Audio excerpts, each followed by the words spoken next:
김상곤 교육부 장관 겸 사회부총리 후보자에 대한 인사청문회 진행되고 있죠. 아직 진행되고 있는 모양인데요. 더불어민주당 표창원 의원입니다. 안녕하세요. 네, 안녕하세요. 예, 오늘 그 인사청문회 직접 지금 청문하고 계시는 거죠? 네네, 지금 잠깐 나와서 전화 받고 있습니다. 예, 어떻습니까, 지금 분위기는? 한창 그 논문과, 네. 사상 부분에 대한 공방이 뜨거웠고요. 네. 지금은 이제 그 증인분들, 다 네. 교수님들이신데요. 예.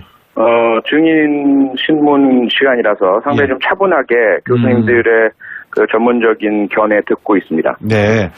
어떻습니까? 우리 표 의원이 보시기에 김상곤 교육부총리 후보자에 대한 뭐라 그럴까요? 뭐 정말 우리 표창원 의원은 객관적으로 말씀해달라 그러면 해줄 수 있는 분이니까 객관적으로 한번 보시기에 어떻습니까? 글쎄요. 아직까지는 끝나지 않아서 뭐라 말씀드리기 좀 이른 상황인 네. 것 같고요. 네. 그 두 가지 아니겠습니까? 하나는 개인적인 자질과 그렇죠. 도덕성이고 다른 하나는 업무 수행 능력일 텐데요. 예. 지금 제게도 문자가 무수하게 지금 쏟아져 들어오고 있습니다. 학부모님들에게서. 예. 학부모님들은 이제 논문이나 뭐 이런 얘기 그만 좀 들었으면 좋겠고 우리 아이가 지금 중학생인데 예. 앞으로 수능 절대평가 하는 거냐. 예. 그리고 이제 학종이라고 하죠. 학생 생활 종합생활기록부 중심평가. 예. 이 부분에 부작용이 많은데 그거 하겠다는 거냐. 예. 이거 좀 확인해달라는 게 막 쏟아져 들어오고 있어서요. 예. 그 부분이 저는 더 중요하다고 보거든요. 예. 그래서 일단 지금까지 개인적인 자질과 도덕성 부분은 팽팽하게 시각의 차이가 많이 드러났고요. 네. 여야 간에. 예. 하지만 아주 뭐 결정적인 흠결은 아직 발견되지 않은 것 같습니다. 네. 뭐 야당 쪽에서 지적하고 있는 도덕성 문제나 여러 가지 뭐 표절 문제 같은 경우에는 뭐 자유한국당 입장에서도 충분히 이야기할 수 있는 입장이지만 방금 말씀하셨다시피 네. 학부형들이 관심 있는 것은 앞으로 입시제도나 교육제도를 어떻게 바꿀 것인가의 문제 아니겠습니까? 네, 맞습니다. 그 교육부 장관 겸 사회부총리의 역할이 무엇이라고 보십니까? 우리나라에 지금 교육제도의 문제점이야 뭐 하루아침에 문제가 아니고 오늘 내일의 문제도 아닌데 어떻게 보십니까? 우선은 교육부 폐지론까지 나온 상황이고요. 네. 장관이 수업 내용이라든지 교과를 만들어내거나 하는 역할은 아니지 않습니까? 네.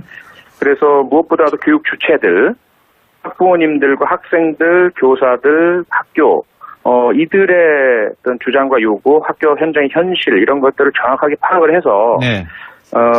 모두가 다 만족하진 못하겠지만 네. 다 수긍은 할 수 있는 그런 국가 교육 정책을 유지하거나 개혁하거나 네. 또는 그 부분에 대한 충분한 불안을 해소할 수 있는 설명을 해주는 역할이 저는 교육부 장관의 역할이라고 생각을 합니다. 예. 뭐 나중에 다뤄보시겠지만 입학제도 관련해가지고 사실 표창원 의원 자녀도 있겠지만 이 학부형들이 지금 웬만한 학부형들은 대학 입시 제도가 어떻게 이루어지는지도 잘 모를 정도로 상당히 복잡하게 되어 있지 않습니까? 뭐 정시, 수시 막 갈려져 있고 지원하는 것도 여러 가지가 있는데 우리 교육제도를 좀 김상곤 부총리는 어떤 식으로 보고 있던가요? 제가 지금까지 파악한 바로는 우선 지나치게 서열화된 대학의 문제의식을 가지고 있는 것으로 보이고요. 네. 그리고 사립대학의 숫자가 너무 많아서 사립대학의 선발에 대한 불신이 많은 부분에 대한 우려를 갖고 있고요. 네. 그리고 입시가 수능이라는 것도 역시 서열화의 한 부분이라고 보고 계시는 것으로 보이고요. 네. 다만 이제 학생 종합생활기록부라는 부분이 부모님들께 신뢰를 받지 못하고 있는 부분을 충분히 인지하고 있는 것 같습니다. 네. 그래서 이 부분에 대한 개혁안을 갖고 있는 것 같은데 아직 구체적으로 들어볼 시간이 전혀 없었습니다. 예. 그래서 부모님들은 지금 당장 이대로의 학생생활종합기록부 평가 방식은 절대로 안 된다는 불안을 많이 표현하고 계시고요. 네. 수능 절대평가도 변별력이 없기 때문에 오히려 다른 돈 많은 부모들이 스펙 쌓아서 그것으로 대학들에서 선호되는 학생이 되는 것 아닌가 이런 우려들을 가지고 계셔서 네. 이 부분을 좀 해소시켜 주실 수 있는 구체적인 안을 이따가 제가 질의 때 한번 확인을 해보려고 합니다. 예. 우리나라 사회 구조가 지금 표 의원 동의하실지 모르겠지만 사실 경영학에서 이야기하는 내용입니다만 고위험에 고수익이 따라야 되지 않습니까? 네네. 그런데 우리나라는 저위험에 고수익이 따르는 사회가 되고 있거든요. 네. 그래서 저마다 좋은 대학에 가게 되면 일단 위험성이 적어지게 되고 직장을 가질 확률이 높아지지 않습니까? 예. 그렇게 되면 안정적인 직장을 갖게 되고 또 행시나 고시를 파스하게 되면은 뭐 의사가 되게 되면은 뭐 안정적인 직장, 전문적인 삶을 갖게 되니까 이런 식으로 입시이다 보니까 말로만 4차 산업혁명이래지 사실 4차 산업혁명 할 수 있는 사람이 아무도 없잖아요. 네네. 이런 부분을 좀 고민하셔야 될 것 같아요. 네, 전적으로 문제의식에는 동의를 합니다. 네. 다만 그것을 어떻게 해결할 것이냐에 있어서 참 어려운 부분이라고 보여지는데요. 네. 말씀하시는 것처럼 고위험 고수익 사회로 간다는 것은 일단 뭐 노동시장의 유연성도 필요하고. 그렇죠. 그리고 각 직업별로의 그 정해져 있는 어떤 고정적인 보장 임금이 아니라 네. 각각의 성취와 능력에 따라서 상당히 유동성 있는 수익 구조도 필요하지 않습니까? 맞습니다. 그게 마련되었을 때 비로소 꼭 대학을 어느 곳에 간다고 해서 평생 보장되는 그런 사회가 안 될 것이고요. 네. 너무 대학에 매달리지 않게 될 테니까 학부모님들도 사교육에 너무 매몰되지 않으실 테고 네. 그렇게 다 이어져 나간다는 부분은 분명한데 네. 이걸 그럼 그 교육에서 바꿔주기보다도 사실 산업에서 먼저 바뀌어야 되는 것인 것 같고 네. 또 교육과 사회 제도의 변화가 먼저 선행되어야 될 것 같아서요. 네.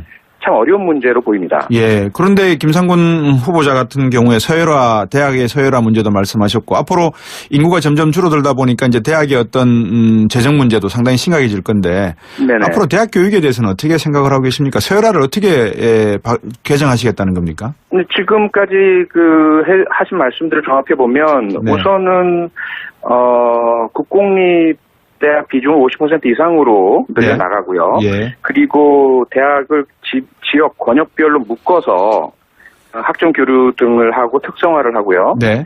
그리고 각 지역에서 그 지역 그 국공립 대학 인재를 지방 공무원이나 네. 그리고 이제 그 공공기관 네. 등에서 우선 채용하는 제도 등을 통해서 네. 그 서열화를 단계적으로 자연스럽게 해체해 나가겠다. 이런 식의 이제 그 인식을 그 계획을 가지고 계신 것으로 보입니다. 네.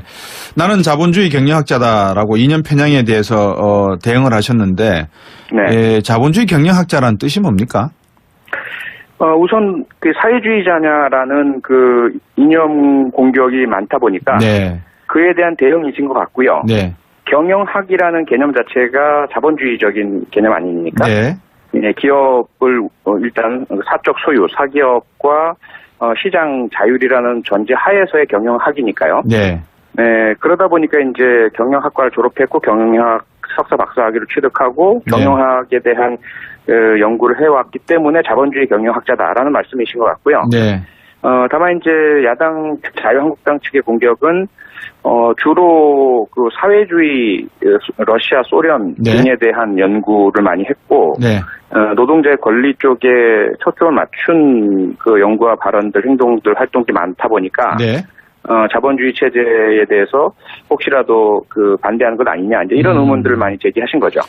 과거에 발언하신 걸 보면 방금 말씀하셨지만 주한미군 철수를 주장하신 바가 있는 것 같아요. 네네. 이런 부분에 대해서 물론 뭐 개인의 어떤 문맥이 있겠지만 네. 주한미군 철수라고 하는 점은 좀 더 우리 국민들이 깊게 생각해야 될 문제인 것 같고 또 교육부 장관으로서 과연 이것을 어떻게 학생들에게 자라는 학생들에게 교육화시킬 것인지 문제도 걱정하는 부분이 없지 않아 있기 때문에 이 부분은 조금 분명히 하실 필요가 있을 것 같아요. 네, 그래서 이 부분이 좀 분명하게 문답을 통해서 해소된 것으로 보이고요. 네. 우선은 본인이 주도하거나 본인 생각이라기보다는 동료 네. 교수들과의 어떤 그 연대 속에서 요청을 받아서 소명에 참여한 것이다라는 네. 설명이었고요. 예. 그 다음에 이제 한미 동맹은 필요하고 네. 다만 우리가 종속적이거나 네. 편향된 관계여서는 안 되고 대등하고 주권적인 그 자율성을 가진 한미 동맹이어야 한다. 네. 이런 부분이 이제 그 본인의 소신으로 확인되었기 때문에 네. 의문은 많이 해소되었다라고 저는 보고 있습니다. 네. 표창원 의원도 박사학위 있으시잖아요. 네. 엑스터시 대학 박사학위죠. 영국에. 네, 엑스터. 예. 네, 네. 박사학위 받을 때 표절에 대해서 분명히 철저하게 교육받고 논문 쓰셨잖아요. 저희들이 그 석사 과정, 박사 네. 과정에서 연구 방법론에 대한 강의 받고 안내를 네. 받았죠. 그렇죠. 네. 근데 우리나라에서는 20년 전 논문 문제 삼는 건 정치 공세다. 김상곤 후보가 이야기했지만 학자로서 20년 전이 되었건 100년 전이 되었건 자기가 쓰지 않은 글을 표절을 했거나 아니면 남의 글을 인용을 했으면 밝히지 않는다는 것은 조금 학자의 양심에 좀 어긋나는 건 아닐까요? 일단 조금 더 다 봐야 될 것 같은데요. 네. 제가 김상곤 후보자 논문을 다 보지는 않았지만 네. 일단 예시로 나온 것들을 보면 대부분의 경우는 출처 표기를 다 했고요. 네. 다만 그 출처 표기가 촘촘히 모든 문장에 다 이루어지지 않는 부분들이 있었던 것 같습니다. 네. 네, 그리고 뭐 인용 표시가 많이 결약되어 있고요. 저도 사실은 그 당시 연구에서 썼던 박사 논문에 네. 나중에 우리 그 한국에서 일부에서 네. 인용 표시가 이루어지지 않았다는 부분에 대한 저도 지적을 받은 적이 있습니다. 아, 그렇습니까? 예, 그래서 그런 부분들에 있어서의 지적이라면 사실 그 본질, 네. 논문 자체의 기본 아이디어나 연구 방법론, 그리고 그 성과 실적 이 부분에 대한 것이 남의 것이 아니라 본인의 것이라면 네. 그런 이론적 배경 등에 대한 그 인용을 할 때 네. 그 뭐 인용 출처 표시의 다소간의 기술적인 문제는 어느 정도 네. 일단은 우리가 좀 그 포용할 수 있지 않느냐라고 보고 있습니다. 네. 뭐, 한 사람의 자질을 다방면으로 봐야 되기 때문에 여러 가지로 검증을 할 필요가 있다는 점에서는 뭐 누구나 동의를 하실 것 같은데 네. 가장 지금 걸린다 그럴까요? 걸림돌이로 나오는 게 이 문재인 대통령의 5가지 원칙이 있었지 않습니까? 네네. 그러니까 야당도 지금은 상당히 그런 부분에 집중하는 것 같아요. 도덕성 문제를 5개 원칙 안에 대부분 포함되어 있으니까 네. 이 문제에 대한 어떤 여당의 입장을 다시 한번 정리할 필요가 있을 것 같은데 어떻게 생각하세요? 네, 전적으로 동의하고요. 네. 그래서 그 부분을 우선 그 야당들과 함께 네. 특별위원회를 만들어서 인사청문위원회의 검증 기준을 네. 구체적으로 새로 만들기로 했습니다. 네. 그래서 아마도 그 부분은 꼭 다음에는 또 다른 정당이 정치권을 할 수가 있고요. 네네. 계속 반복되는 문제라서 여당, 네. 야당이 바뀌면 똑같은 걸로 공방이 뒤바뀌는 네. 좀 국민들께 좀 죄송스러운 모습이 계속 보여지고 있지 않습니까? 네네. 그래서 이 부분을 좀 서로 예. 그 정당이나 이해관계와 상관없이 예. 누구나 공감할 수 있는 구체적 기준을 만들어서 예. 아예 그 기준에 통과가 어려운 분은 네. 후보자로 올라오지 못하도록 예. 그래서 도덕성 부분은 조금 아주 절차적인 부분만 검증하면 될 수 있도록 예. 그리고 주로 정책과 업무 추진 능력 네. 이런 부분들을 검증하는 인사청문회가 되었으면 좋겠습니다. 예. 미국식으로 좀 그런 사적인 내용들은 뭐 경찰 조직이라든지 검찰 조직을 통해서 미리 한번 네. 스크린을 하고 그죠? 정책 검증을 맞습니다. 쓰면 한 말씀인 것 같고. 맞습니다. 그 최근 국민의당 입장을 한번 여쭤볼게요. 어떻게 보세요? 이 유미 사건에 대해서. 아직 국민의당이 그 상당히 당황해하고 계시는 것 같고요. 네. 검찰의 수사가 진행되는 상황에 따라서 그 파장은 달라질 테니까요. 네.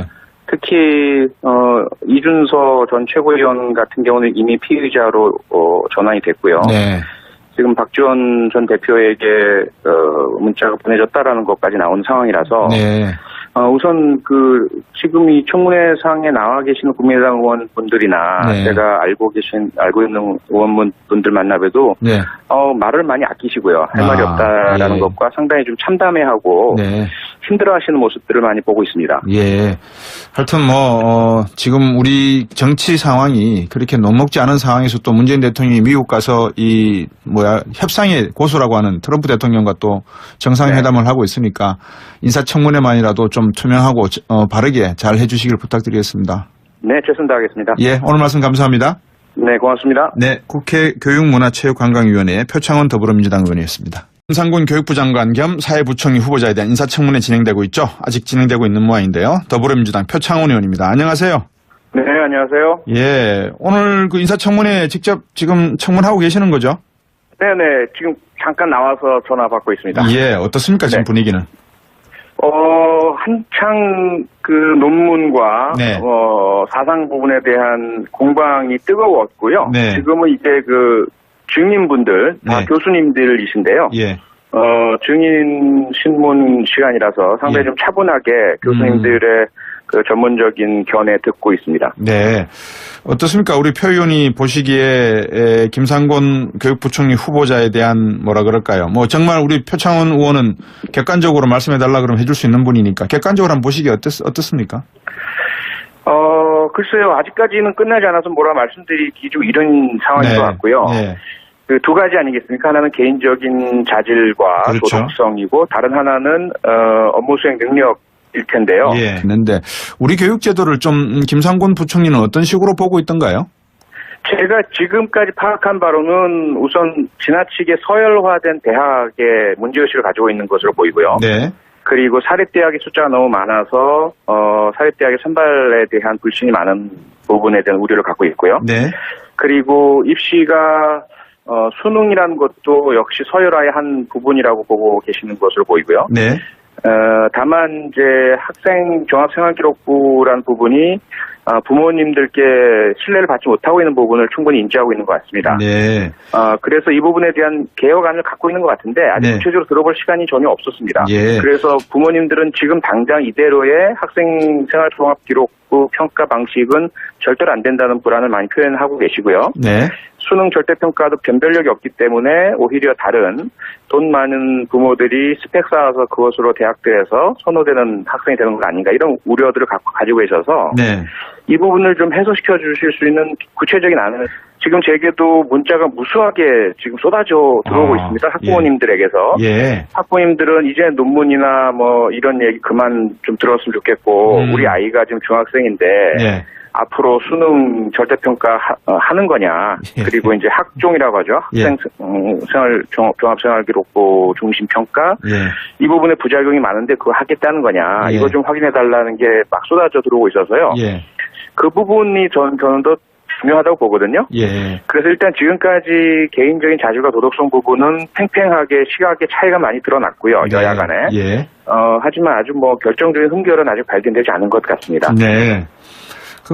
야당 쪽에서 지적하고 있는 도덕성 문제나 여러 가지 표절 문제 같은 경우에는 자유한국당 입장에서도 충분히 이야기할 수 있는 입장이지만 방금 말씀하셨다시피 학부형들이 관심 있는 것은 앞으로 입시제도나 교육제도를 어떻게 바꿀 것인가의 문제 아니겠습니까? 네, 맞습니다. 교육부 장관 겸 사회부총리의 역할이 무엇이라고 보십니까? 우리나라에 지금 이따가 제가 질의 때 한번 확인을 해보려고 합니다. 예. 우리나라 사회 구조가 지금 표현 동의하실지 모르겠지만 사실 경영학에서 이야기하는 내용입니다만 고위험에 고수익이 따라야 되지 않습니까? 네네. 그런데 우리나라는 저위험에 고수익이 따르는 사회가 되고 있거든요. 네. 그래서 저마다 좋은 대학에 가게 되면 일단 위험성이 적어지게 되고요. 직장을 가질 확률이 높아지지 않습니까? 예. 그렇게 되면 안정적인 직장을 갖게 되고 또 행시나 고시를 파스하게 되면은 의사가 되게 되면은 안정적인 직장, 전문적인 삶을 갖게 되니까 이런 식으로 입시이다 보니까 말로만 4차 산업혁명이 되지 사실 4차 산업혁명 할 수 있는 사람이 아무도 없잖아요. 네네. 이런 부분을 좀 고민하셔야 될 것 같아요. 네, 전적으로 문제의식에는 동의를 합니다. 네. 다만 그것을 어떻게 해결할 것이냐에 있어서 참 어려운 부분이라고 보이는데요. 네. 말씀하시는 것처럼 고위험 고수익 사회로 간다는 것은 일단 노동시장의 유연성도 필요하고. 그렇죠. 그리고 각 직업별로의 정해져 있는 어떤 고정적인 보장 임금이 교육 제도의 문제점이야 하루아침의 문제가 아니고 오늘 내일의 문제도 아닌데 어떻게 보십니까? 우선은 교육부 폐지론까지 나온 상황이고요. 네. 장관이 수업 내용이라든지 교과를 만들어내거나 하는 역할은 아니지 않습니까? 네. 그래서 무엇보다도 교육 주체들, 학부모님들과 학생들, 교사들, 학교 이들의 어떤 주장과 요구, 학교 현장의 현실 이런 것들을 정확하게 파악을 해서 네. 모두가 다 만족하진 못하겠지만 네. 다 수긍은 할 수 있는 그런 국가 교육 정책을 유지하거나 개혁하거나 네. 또는 그 부분에 대한 충분한 불안을 해소할 수 있는 설명을 해주는 역할이 저는 교육부 장관의 역할이라고 생각을 합니다. 예. 나중에 다루어 보시겠지만 입학제도 관련해 가지고 사실 표창원 의원 자녀도 있겠지만 이 학부형들이 지금 웬만한 학부형들은 대학 입시 제도가 어떻게 이루어지는지도 잘 모를 정도로 상당히 복잡하게 되어 있지 않습니까? 정시, 수시 막 갈려져 있고 지원하는 것도 여러 가지가